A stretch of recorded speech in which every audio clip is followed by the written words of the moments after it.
Good afternoon and welcome to the Carlum Cymru revision session. This session will focus on English language GCSE and will be presented by Miss Hales from e-sgol Maes y Dderwen. The session will last around 45 minutes where the teacher will go through the relevant subject content. If you do have any questions, please use the question and answer section and we'll endeavour to answer your question during the session. The session will be recorded with the recording and any relevant resource uploaded to the e-sgol website in the Carlum Cymru area. Okay, Miss Hales, over to you. Thank you very much. Okay, so this evening we're looking at the Unit 2 writing. My name's Miss Hales and I'll be presenting the session this evening. Mrs. Thomas will be available during the session and she will be the one monitoring the question and answer section. So please feel free to use that to ask any questions. We are going to focus tonight on the written section of the paper. Okay, so the first thing I thought would be useful to look at is what the paper actually looks like. So this is the last time that the paper was sat, November 2020, and you're looking at the sort of front cover of it here. Obviously it's the Unit 2, and the most important thing about Unit 2 is it focuses on description, narration and exposition. Hopefully 3 terms that you're really familiar with in terms of the style of writing that will be required from you. We're only looking at the writing, so we're only looking at the section B, and that's worth 40 marks. The exam paper does say use black ink or black ball pen. Please take a whole pile of pens with you. The worst thing you can do in the exam is run out with your favourite pen, stop working, and you not have a replacement. So just make sure you take plenty of pens in and take some highlighters if they help you. All right. And then the last thing, know how much that you write in half an hour and how much space that usually takes you. So for this paper, you know that you need to write between 350 and 500 words. You know that you're going to have that, so just know how much space that takes you. Okay, so back to basics. You read the instructions on the front cover, you make sure that you're really comfortable with that. You use black pen and you fill in the relevant data on the answer booklet. You do need to put question numbers next to them where prompted.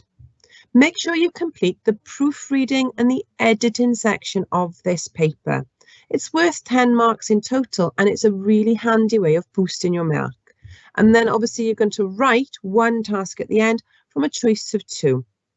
Make your examiner's life easy and they're going to be looking much more favourably at your paper.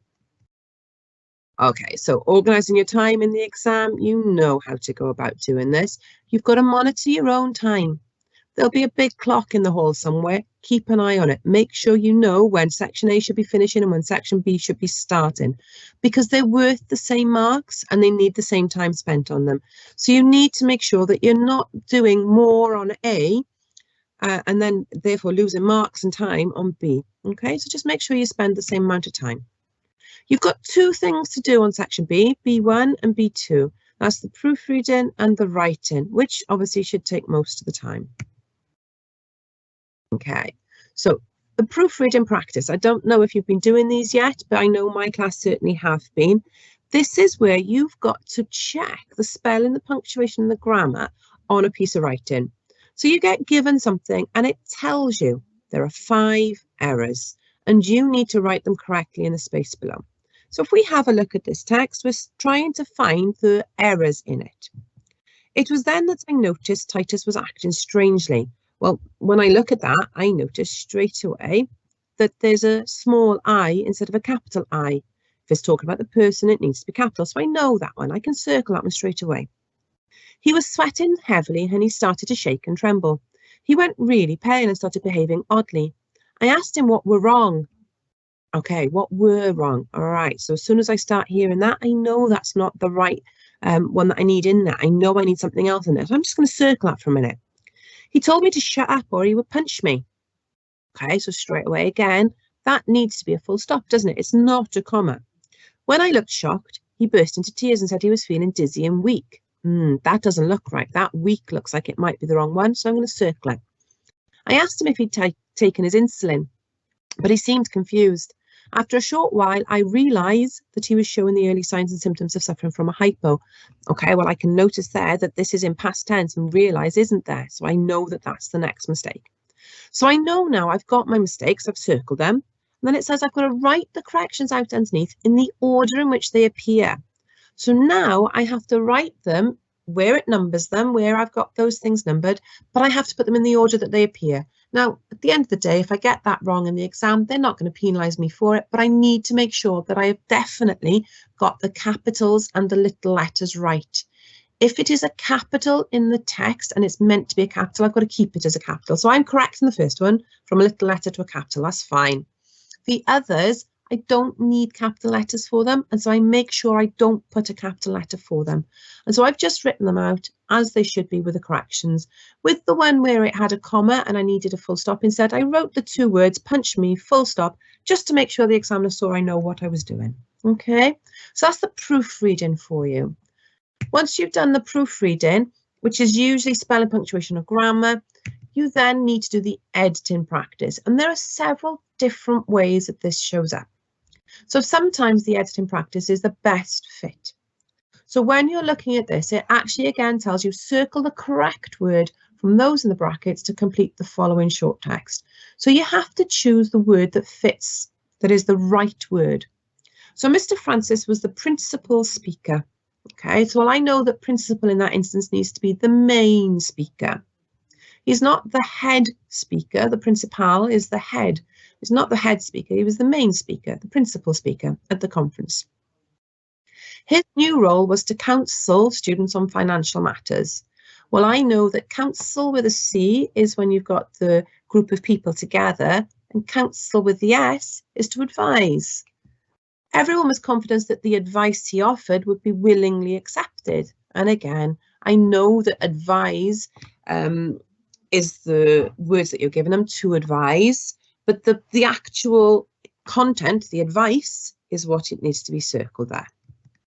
Okay, so this time I've got to circle connectives. So on this one, it was best fit, which was the best word to fit in it.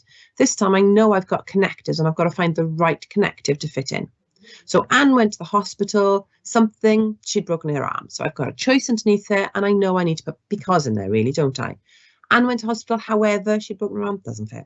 Anne went to the hospital because she'd broken her arm, yeah, sounds right. Anne went to the hospital despite she'd broken her arm, that makes no sense. Anne went to the hospital, yet she had broken her arm. It doesn't really make much sense. So you have to choose the one that sounds right for you. The girls completed the marathon, however, having a stitch, no. Because having a stitch, no. Despite, yeah, sounds right, despite having a stitch. The snow lay thickly on the floor, school was open. So, yet, school was open. So it's just about reading that sentence and in your head in the exam, trying to find the word that best fits into it. And then the next one, this is the difficult one. This is the one where sometimes people throw away their marks because they try and choose words from each set of words. And instead, what you've got to do is you've got to circle the pair of words. So you can only have the pair A or the pair B or the pair C. You can't have one word from A and one word from C. Okay, so we have to again read through to see which ones make sense. I felt extremely pleased getting on the plane. However, I felt reassured. Now that, however, suggests a contrast. So I'm not going to have pleased and reassured. I need something which suggests that perhaps the reassurance was needed.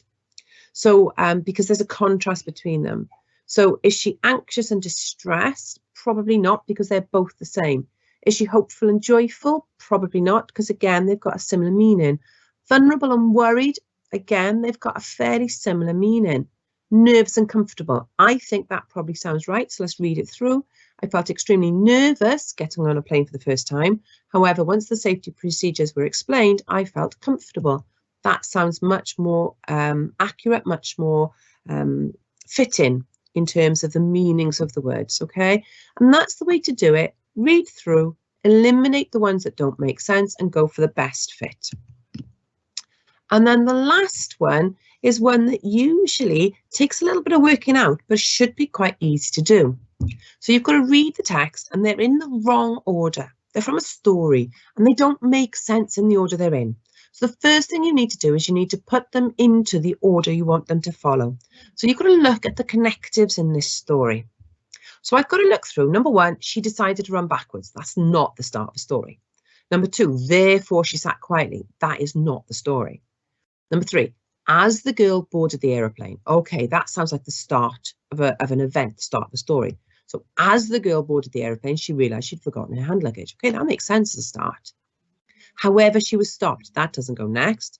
She looked around anxiously, wondering what to do. Ah, right, okay. So she's realised she's forgotten her hand luggage. She looks around, wondering what to do. Okay, so now she's going to need a decision, isn't she? So she decided to run back towards the doors. However, she was stopped by the stern air hostess who forbade her to leave. Therefore, she sat in her seat weeping for her lost luggage. So I've now got them in the right order. I've read the story, I've worked it out using the connectives to see what order it should go in. Nearly every story that I've done like these have had those sorts of connectives, those clues in the story to suggest what order they need to go in. So now I have them in order, I need to answer the question. So which sentence should come first? Well, according to this, number 3 should come first because that's A. Which sentence should come fourth? So A, B, C, D. D is my fourth one and number 4 is my fourth one.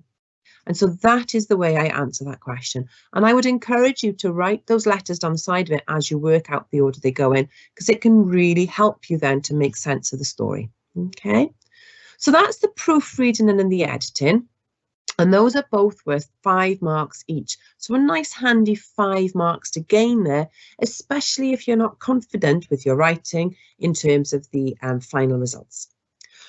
Okay, so I thought it would be useful to look at why students lose marks in the writing section, just to see what happens in the exam. So lots of reasons why people might lose marks. Lack of practice, you haven't done enough of these. Loss of teaching time because of COVID. The accuracy requirements in the writing section are huge. So accuracy, accuracy, accuracy. Unless you're really on the ball, you're going to be losing marks. The quality, ideas and content, the time restrictions, the sentences, the language, the punctuation for effect, the structure and the organisation of the writing, and simply misunderstanding the task. So those are key reasons, according to the exam board, why people lose marks in the exam. So what can you do about it? Okay, well, obviously, for lack of practice, you can practice at home. You can practice in class, you need to plan, you need to develop ideas, you need to practice using a variety of sentence structures. You can do this by downloading exam papers off the exam board. You can look for typical questions from sites like BBC Bitesize. There's lots of things out there where you can practice. And I'm sure if you talk to your teacher, if you're practicing at home, if you're revising, I'm sure your teacher will be willing to mark them and help you to look at where you're going wrong. So it's always something useful to be doing. If you're losing time because of COVID, you need to make sure that the lessons you can attend, you actually make sure you go to, doing all the classwork and the homework to the best of your ability. So always doing your best now. We haven't got a lot of time left. So just making sure that between now and the exam, you're really putting your best efforts in. With the accuracy, make sure that you're accurate. Practice using full stops, capital letters, making sure that you're putting paragraphs into your writing, and obviously proofreading and editing at the end to make sure that you're doing it as best you can.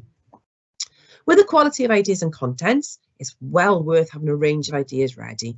Not saying go in with something learnt and prepared, because that is not a good idea, but knowing the sorts of things that you can cover and the ways in which you can approach these tasks is a really good idea. With the time restrictions, you've really got to practice at home. You really need to put yourself under timed conditions, and you really need to put that pressure on yourself. Otherwise, in the exam, you're going to find it really stressful. Just make sure you've tried it at home. And that doesn't mean you've got to spend a whole 2 hours doing a whole practice paper. Why not just time yourself in 20 minutes, planning a short extract and writing the opening of it? Or give yourself half an hour and practice writing a letter. All right, so that sort of idea of practicing is really, really important. Obviously, use your language for effect. Always think about what you're trying to do. When you're writing, making sure you've got a purpose and that you plan really carefully so that you're making sure that you've got a really good sense of your audience and the purpose that you're writing for. Then the last one, reread that question in the exam. Make sure you know exactly what the question is asking you to do. So you keep rereading it, making sure that you're really comfortable, and then you plan. Okay, so the examiner, there's some tips from the examiner there if you want to go over them. Making sure you read the question at least twice.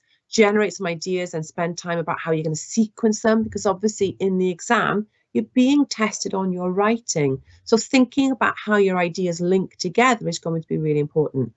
Obviously, thinking about the beginnings and endings is going to be crucial. The beginning and the ending is what the examiner will often reread. So if an examiner is debating over a C or a D or an A or a B, they will reread the start and the end of your writing to see what sort of grade that's coming out at.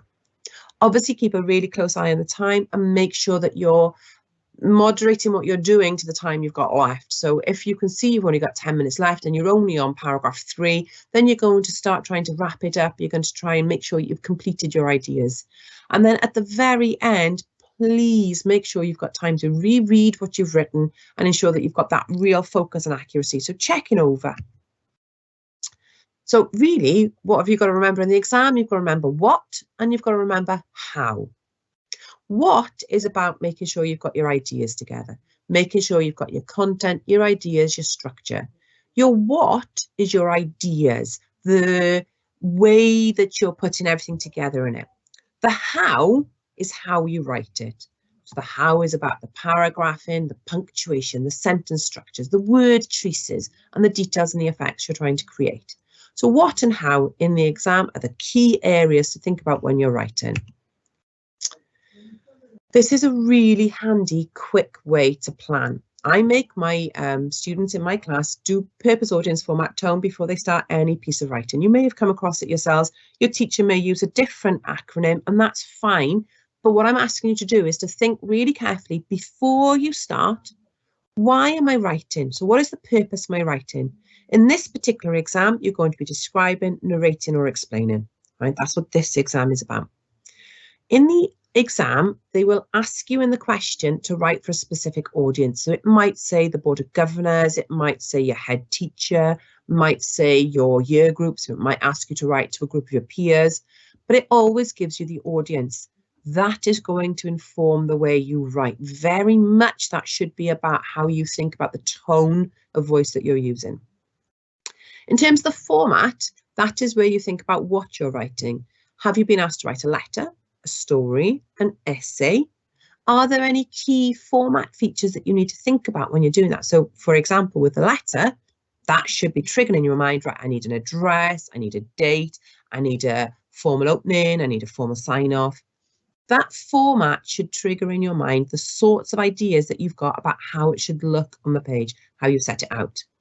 And then the tone is going to be very much informed by who you're writing for. So the tone could be formal, informal. It could be funny, it could be angry, it could be sarcastic. It depends who the audience is, all right? So I would use that as a really quick reflection before I started writing. Okay, and then obviously those are the sorts of questions that you need to be asking. So if you're going to be planning, thinking about why am I writing? What do I want to achieve? And if you were practicing and revising at home, if you were to use this sort of path to self-questioning table, you could answer those questions down the side. That helps you to really focus on what you're doing.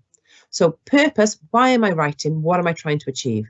Am I trying to entertain somebody? Am I trying to make them laugh?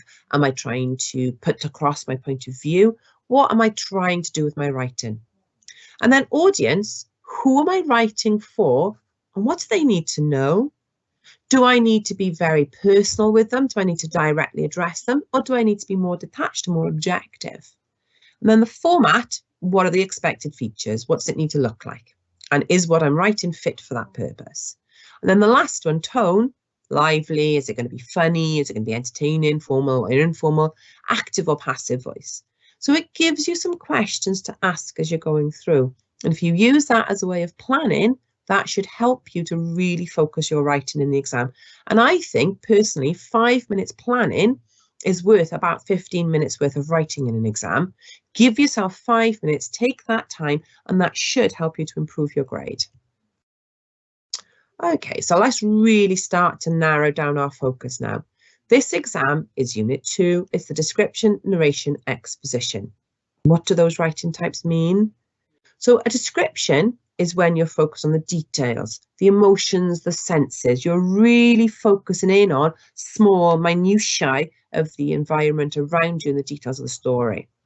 The narration is a story focused on character and events. So this will be more character driven, more sort of plot driven. There's something happening in the story. Whereas in a description, you might describe the way the trees are moving, or you might describe the way the sun is shining. You focus on the details. And then exposition, that's a piece of writing where you're offering your opinions. You're exposing your point of view. You're trying to put across how you feel about a certain topic, and you'll have been given the topic in the exam. This year, you will not be asked to write a piece of narration. Because of the COVID restrictions, they've decided that they will not give you the third choice on that exam paper. So it'll be a choice of 2, and they're telling you it will definitely be description or exposition. All right. Often, or usually, it would be, oh, any one of these 3 could show up. We don't know which 3 are going to be on the exam. This year, they're saying, right, let's take away the guesswork. Narration is not going to be there. It will be description or exposition. Okay, so if you're being asked to write a description, what does it need to be? Well, usually it's going to be the past tense, usually written in first or third person, lively, using the senses, similes and metaphors, adjectives and adverbs, power verbs, hyperbole. I don't know if you've come across that term already. You might call it exaggeration. It's basically going over the top about something, going into lots of detail about the exact way you felt angry and building up that anger or excitement or happiness. Okay, so if you are watching this as a playback, you could now look at those and you could try and make sure that you knew each one of those, maybe look them up if you're not sure, checking over what the features of a piece of description are. Okay, so then the exposition features. This time, simple present tense. So description is in the past tense, it's already happened. With the exposition, you're writing about it now, you're giving your point of view. You're going to use cause and effect language in a piece of exposition writing. Because, therefore, you're going to try and show, you think this because this happens. And if this happens in the story, if this happens in the piece of exposition, therefore this might happen next. You're going to use those connectives, firstly, secondly, then, next, after. So you're going to use those causal connectives to show the links between them. You're probably going to write in the third person. You're going to be impersonal about it. And you're probably going to use quite a lot of technical vocabulary to show that you know the topic. So what sort of tasks might you be asked to do? I thought we'd focus on the exposition first, because this is one that often pupils are less familiar with.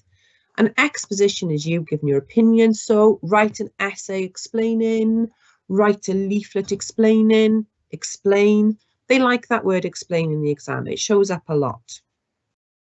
And what you've got to be able to do is you've got to be able to give a comprehensive explanation of an idea or theory.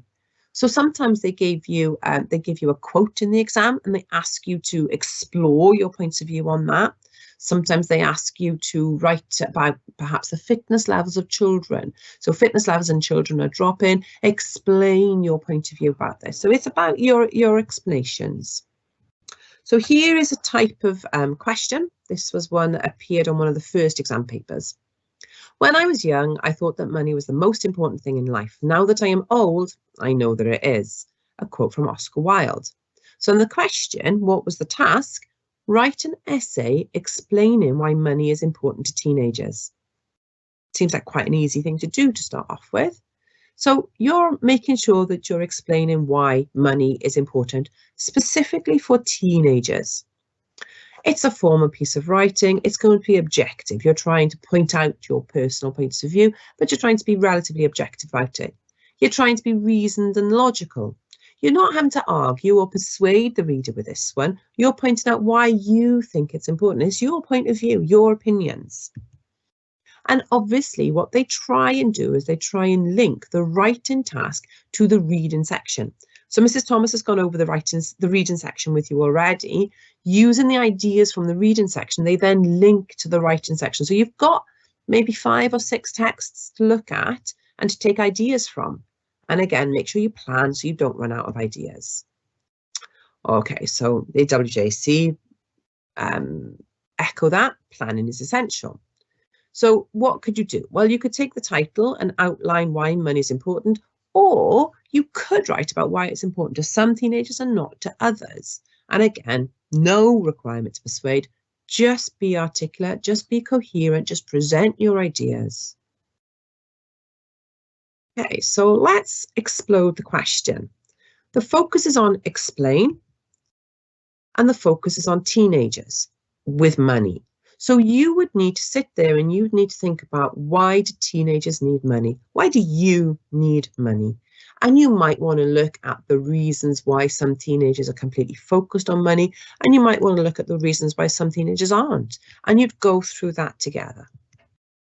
So the first thing you'd need to do is you need to plan out 5 clear reasons. Make sure you've got 5 to start out with, and then you may not get all 5 into your essay in the exam, but you're definitely going to start with 5. You're going to look at the evidence that you have to support your points, and you're going to try and use examples from the real world. So if I was right about money and teenagers, I would be probably talking about mobile phones and bills. And for some teenagers, you need to pay way more than others. Some teenagers will have them paid for by their parents. Some teenagers will be asked to get their own money. So you need to work on that one. Your main point is going to be your intro. You're going to use that to start your exam piece of writing. And then at the end, you're going to sum up and you're going to have your conclusion. So your essay is going to look a little bit like this. You're going to give your reason why money is important. You're going to explain why that is important, given real world examples. You're going to develop that. You're then going to have 4 paragraphs that follow that structure. You're going to give a reason, you're going to explain, you're going to develop. Your next paragraph is going to give a reason, it's going to explain, it's going to develop. That way, you should be able to make sure that you've covered enough points. If you've got an intro at the beginning, 4 paragraphs using that structure and a conclusion, that should be enough for you to develop your ideas. When you're giving your reasons into the explanations, you need to be showing those connectives. So you need to be given those sense of because, if, consequently, so that you're linking your ideas together.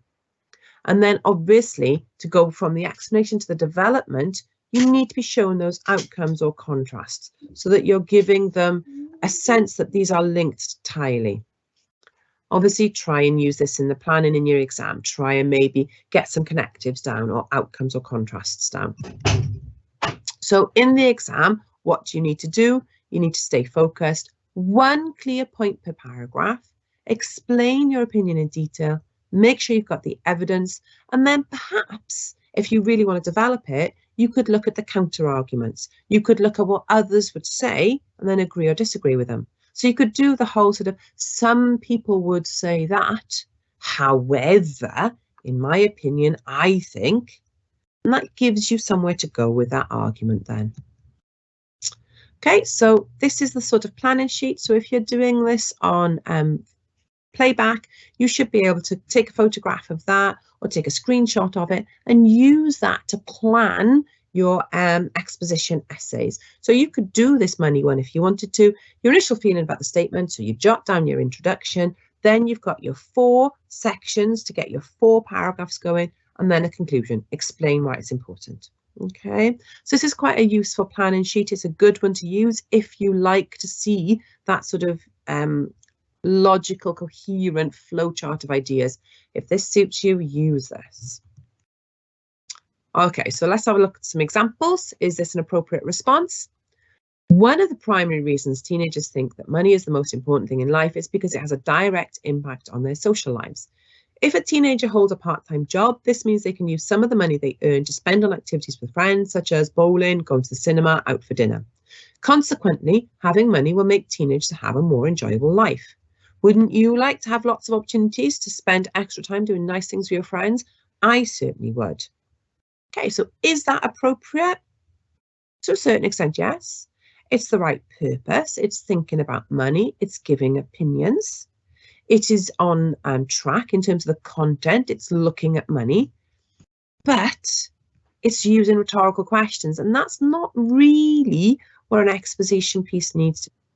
So to a certain extent, perhaps ignore the rhetorical question, but certainly the points before it with the consequently, one of the primary reasons, those are good ways to start a piece of exposition writing. So here's another example. Oscar Wilde once said, "When I was young, I thought money was the most important thing in life. Now that I'm old, I know that it is." Whilst Wilde's comment seems to be materialistic with a hint of selfishness, it's difficult to disagree with him.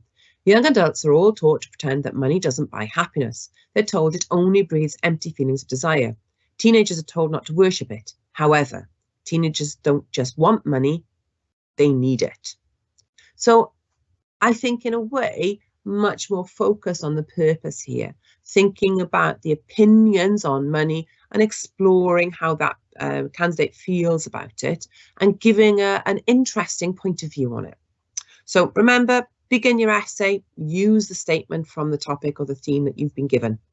Explain how it might be seen by other people, explain what you think, and then use adjectives to add detail. So you're really describing it. Okay, so that's what a good one would look like. If you're looking for different ways to open, these are some really nice ways to use openings, using different techniques to start you going. Powerful statement with plenty of impact. So this is on tattoos. With 18% of the British population now possessing a tattoo, they've become part of conventional society. So a statement that actually gives your point of view. This is actually saying that a rhetorical question might be useful to open the very start of the article. Perhaps don't think about rhetorical questions as you're going into the main body of your exposition. So using rhetorical questions could be used to start the exposition piece of writing. Could you use a single word with an explanation coming up? So again, on the theme of tattoos, unintelligent. A common word used to describe people with tattoos. Think about where you could go from that. It's going to give you lots of scope to counter that argument, to talk about stereotypes, talk about how people assume certain things just because of your appearance. And then you could also use tripling, so 3 examples of something. So you could call, again with tattoos, immature, unpresentable, and unintelligent. 3 commonly held views on tattoos. However, so you could then go on to counter that argument again. So looking at those are key ways that you could open that exposition writing. So the mark scheme here for you, this is focusing in on the top band. If you want the other bands as well, the mark scheme is on the very last page of this PowerPoint, so it's there ready for you, and I probably will get a chance to have a look at that with you. But this mark scheme here, band 5, A star, it's mature and perceptive. It's effective with the techniques fully engaging the reader's interest. Then if you look at the writing accurately, using a range of ambitious vocabulary, confidently creating effects, appropriate and effective variation of sentencing. So really, this is about a piece of writing which is well constructed, it's well put together, and it's clearly adapted to the audience. So you've really thought about who you're writing for. So obviously it's something to aim for. There is the breakdown for the A star, and the others are at the back of this PowerPoint. Okay, so description, narration, knowing that you're only going to do description. Some tips. Now, I might need to race through these a little bit because we're running out of time. We've got about 10 minutes left, but you can obviously play this back and download this to get these details, and all of the PowerPoint has got all of the details on it. So description is what you're going to be doing. So let's have a look at the description. Description is going to definitely be showing, not telling. And the description is all about the detail with the 5 senses. Okay, so I'm going to skip that one and I'm going to go to the tasks. So write an article for a travel magazine describing somewhere that you've visited. Describe an occasion when technology made a difference to your life. Describe an occasion when you did something you found rewarding. Describe a time when you faced a challenge. So often these have got a very sharp focus. They want you to spend write about maybe 10 minutes of your life. So an occasion when you did something you found rewarding, they're only looking for that 10-minute moment of time when you found something rewarding. They're not looking for the whole day build up. They're not looking for, you know, the weeks building up to the event and the long sort of winded descriptions of how you got dressed in the morning, how you ate your breakfast. They're not interested. They want you to start right in that moment as you're going up to do something that's rewarding. Okay, so making sure you've got a clear structure. It's that one main event. In terms of characters, really focus on yourself, that one person. maybe add one other character at most, because the more people you put in your story, the less time you've got to describe the actual things that they're doing. Okay, really think about the setting. It's going to be detailed. You're going to have thoughts and feelings. You're going to be looking at that change, that development in yourself. If you get a task like this in the exam, it's definitely worth thinking about synonyms before you get going. So that idea of found rewarding, you'd be looking for synonyms for that. So in the exam, you might maybe jot some things around it. Oh, found rewarding, something that makes me feel better. It's going to improve my mental health. It's something I'm going to have enjoyed. So find those synonyms before you get going. The marks, how many marks is it worth? It's worth 35 marks. So you're going to break that down. So the 20 marks is for the what and for the content. The 15 marks is for the how. How are you writing it? Okay, so it asks you for 350 to 500 words. That's about 5 to 6 paragraphs, about 2 to 3 pages. Knowing your own writing and knowing how much you cover is going to be really important in this exam. So you need to know how much you can average out in 40 minutes, maybe give yourself a little bit longer, but you need to break that timing down. Okay, so what do you need to do? One main event. One thing is if you're taking a photograph of it, really sharp focus, really crucial 10 minutes when it happened. Don't describe the whole day. So I've just covered this with you. Beginning, middle and end. One other character. Give the setting a clear sense of where. Describe the surroundings. Tell me what it's like when you're there. And then really focus in on your feelings. You're not writing a story. I don't need to know about the plot, about the action. I just need to know about your feelings and make them the main focus. Okay, so obviously think about synonyms. We've already said that one. And then there's a whole pile of example questions for you. So if you're doing this after the event, so if you're watching this now on playback, why not pause? Why not do one of those tasks? Why not plan for one of them? Think about this for a practice for your exam. Okay, this slide is just to give you that difference between description and narration. So if you look at the description, we've got the senses. They invaded my nostrils, making it difficult to breathe. You've got a sense of location. The usual early morning commute was chaos as usual. Pedestrians barge past each other, bumping arms and legs as they make their way to their daily struggles. So those descriptions of details, noisily the pigeons swoop down. So those senses being used to give you the details, okay? Then if you look at the story, right, the story is telling about the character, about the events that they're going through as they try to get there. So that's the main difference. And you can look at those two to explore the differences between them. Okay, so in the exam, loads of you are going to be saying, oh, I just don't have any ideas, just don't know what to do. I hate writing. But the point about this exam is that you've got to do the writing, and therefore you've got to be prepared for a good focus on your own writing skills. So please plan. All right, it's going to be a brief moment. It's going to be one tiny little instant, and it says enter late, leave early, for example, EastEnders. So when you're getting the drama and the tension in EastEnders, you don't see all the build up to it. They drop in the middle of that scene.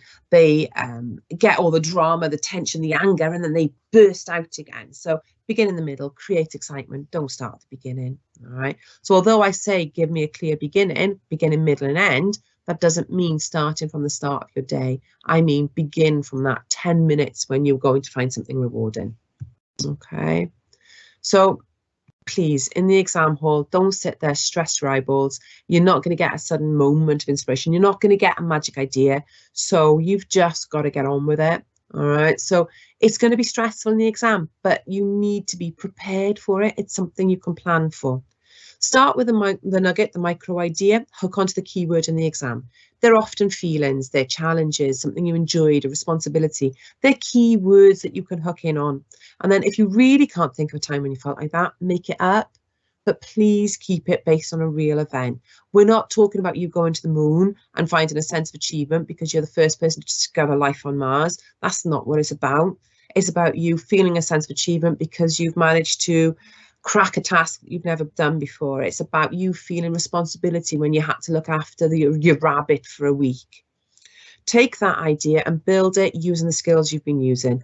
Keep it simple, keep it local, do something you know. Write about your own bedroom, your own classroom, the pavement outside your house, all right, your nana's living room. And don't be afraid to take ideas that you've seen in a film or that you've read in a book or that you've come across in poetry. Use other people's ideas and then take it and make it your own. All right, so it's okay to use other people's ideas as long as you're just taking the ideas from it. Okay, so what I've got for you now, and I'm going to race through these because I'm running out of time, you're going to be planning. So there's some ideas here about how you're going to be planning, maybe doing a little mind map in the exam, just going through it like that. Or you could use this H space. Now, I hadn't come across this until I was looking for ways to plan an exam. And I thought this is really good. It gives you a really clear structure to your piece of writing. Start with your hook, describe the setting, describe the person or the other person involved, the action, the change, and the ending points to the future. So it's quite a nice way to look at it. Sense of responsibility could start with a hook about the time you had to look after your rabbit and you went out to the cage and the rabbit wasn't there. There's a hook, there's a drawing in, and then you go through the other structures and you do that. Or there's another way of looking at the writing and thinking about the techniques that you want to use. A handy acronym, so for this one is Oasis Map. So using techniques that are listed there to try and make your writing exciting and effective. If, again, you don't know any of these words, then look them up, talk to your teacher about them. So you've got onomatopoeia, alliteration, similes, imagery, senses, metaphors, adjectives and adverbs, and personification. So if you're not sure of any of those, look them up or talk to your teachers about them because they're really useful to add colour to your writing, to make your writing exciting. Okay, so here is some of the Oasis Map techniques in practice. So it was a world of glass. If I looked at that, I know that that's a metaphor. And in the same way, vapors had frozen all over the trees, transformed them into confections of sugar. Metaphor being used there to describe it, compare it to something else, but saying that it is that, not using the words like or as. So it's not a simile, but therefore I know it's a metaphor. And then we look through, we've got the breathing of the air, we've got the smell, the sneezing, we've got similes there, but we've also got the senses being used. We've got the solid sound of the water bet and we're breathing through the frost and the window pane. So we've got the senses there. And then we've got alliteration being used there. So just a quick example of some really lovely descriptive writing, building up those images. And then I think I'm going to finish with this one probably because I've got about 3 minutes left. So I often encourage my candidates and my pupils in my class to think about their life as a film and to try and think about the camera angles that you're going to use and maybe choose 5 camera angles. So perhaps if you're thinking about describing a time you found rewarding, you might start with an establishing shot, describing yourself in that exam hall, just about to go and finish that exam. And then you might zoom in on a close-up of the people around you, tapping their pencils, looking bored. And then you might have a reverse shot when you look into somebody else's eyes and you describe what's going on. So using those camera angles, you can change around the way that you're thinking about that piece of writing then, and you get a lot of detail into it. So what have I done then? I've got some examples for you from Great Expectations, so you can have a look at that and practice that. And then if you wanted to do some revision, it gives you 2 tasks. You could write a description of the area where you live, focusing on your street and your house, thinking about the different camera angles. Or you could write a descriptive day about a day trip which stands out. And you've got a challenge there. Can you use 5 different structures? Can you start in the moment? Can you include a tiny bit of speech? And can you then change the views from close up to bird's eye? All right, so there's a nice task there for you if you wanted to go away and practice some of these descriptive pieces of writing.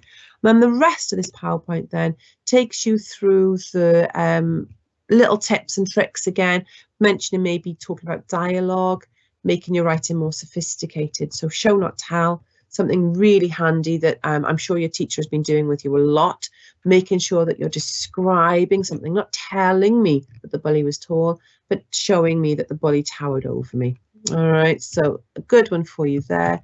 And then that one just goes through the same thing, giving you an examples of it. Verbs can be really useful in the exam. So thinking about the way you describe what you're doing. So maybe not just I got out of bed and went downstairs. Maybe I crawled out of bed and struggled downstairs. gives me a better sense of the emotions that are going on. And so what we've got there are some of the typical verbs and ways that you perhaps might want to change them. Dialogue, I've just mentioned. Please use a little bit of dialogue because it definitely adds variety. It helps to develop your character, but please make sure it doesn't go, hello, how are you? Good. You? It's just a bit boring. So adding in that little bit of speech can really build up the emotions, but please not just that back and forth. Okay. And then there's some revision tips for you. Okay, so thank you very much. I hope you found that useful. And I'm going to go back to Mrs. Thomas now and see if there's anything I need to deal with before we finish. No, there are no questions. So I think we'll just draw the session to a close. Obviously, you can access the PowerPoint and the resources on the Callum Cymru website. Okay, thank you very much.